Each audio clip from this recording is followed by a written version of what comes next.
I thank the good gentleman from San Juan for reiterating again the need to act expeditiously in order to seek justice, attain justice for Manang LV Vergara. Rest assured, Mr. President, that your Committee on Justice and Human Rights will be doing everything. In fact, last night, for the record, Mr. President, I, together with Senator De La Rosa, were the ones who collaborated with the Regional Police Director of Mimaropa around 10:30 p.m. last night, Mr. President. General Joel Doria assured us that alias Dodong will be secured. Senator De La Rosa contacted the CIDG to ensure likewise that alias Dodong will be brought to safety within the premises of CIDG in Calapan.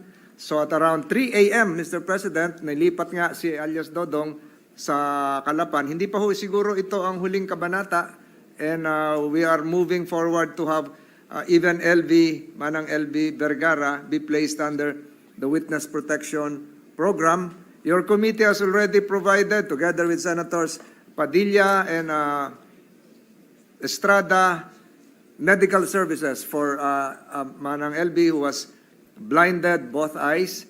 Your committee has likewise provided free legal services for Manang LV Vergara. Hindi pa ho tayo titigil dito hanggat hindi pa ho ito natutuldukan, at naniniwala po kami na kahit 5 o 6 yung abogado na dinadala nung Ruiz Couple, meron pong pupuntahan po to. Rest assured, Mr. President, that we will... Yun ang... Alam nyo ba, ganito nangyari dyan? Nung pag pinanood nyo yung hearing, grabe ho. Yung isa sa mga witness, pinasok, pinagbabaril ho yung bahay, ha? Ewan ko, siguro pananakot yun. Kasi may isang witness na naka-witness ng pananakit dito kay Nanay LB ng mga amo niya. Tapos itong witness, tinatakot na ngayon.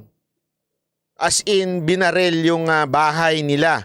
Okay? Tapos nga, isipin nyo, yung amo nitong Manay LB, yung abogado, 5 o 6 daw. Ang lupit. Siguro din nyo lang, hindi katulad ni ni Vlogger Libayan yung mga abogado na yan, ha? Baka... Kasi kahit gaano kadami, kung puro kasing utak ni Libayan yan, walang, sayang lang. Di ba? Hindi, pero alam mo, grabe ibig sabihin, mayaman pala at baka pangyarihan itong... Kasi isang abogado na nga lang, alam niyo ba ang mahal-mahal ng abogado? Bawat meeting may bayad. Dinaig pa yung mga walker. At saka yung mga nag-PPR. Oh.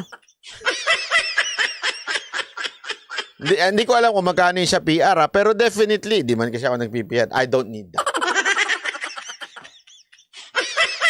Pero sabi nila, mas mahal pa daw magpa-meeting, magpa-kape, kumain with the lawyer, more than magkape kayo ng mga PR dyan.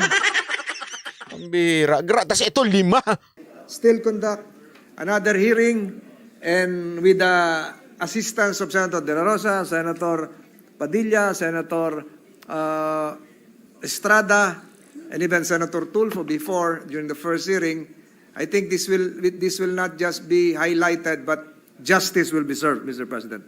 Yun lamang po, at ulitin ko, ang inyong committee ay tuloy-tuloy po ang pagtrabaho dito.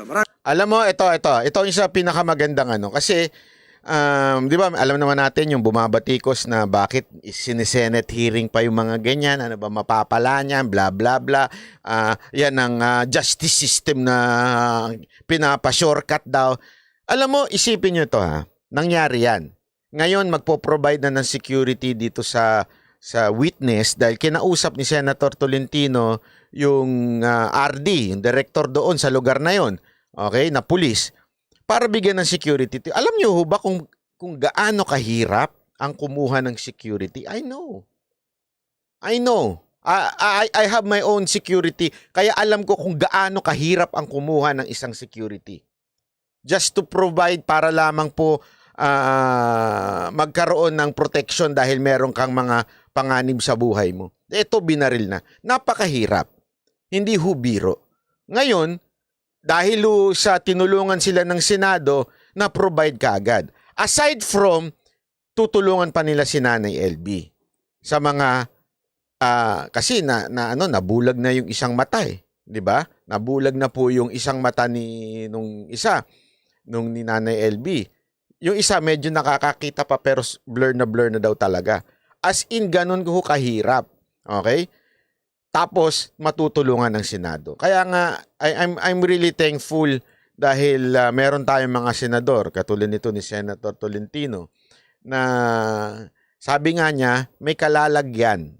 Nako. Naalala nyo, inano rin niya yan yung sa laptop. Oh, may kinalagyan, nakasuhan yung sa laptop.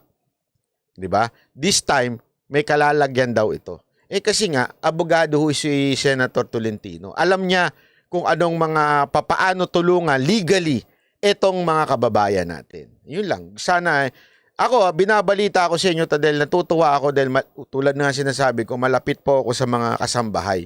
Yan po yung, kahit nga hindi to yung hello nanay. Yung nanay na naglilinis ho dito sa aking kubol, sobra hong ano yan, napakalapit po sa puso ko yan dahil nga talagang napakasipag po ni nanay. Kaya nga, buti ito, matutulungan dahil nakakatuwa po.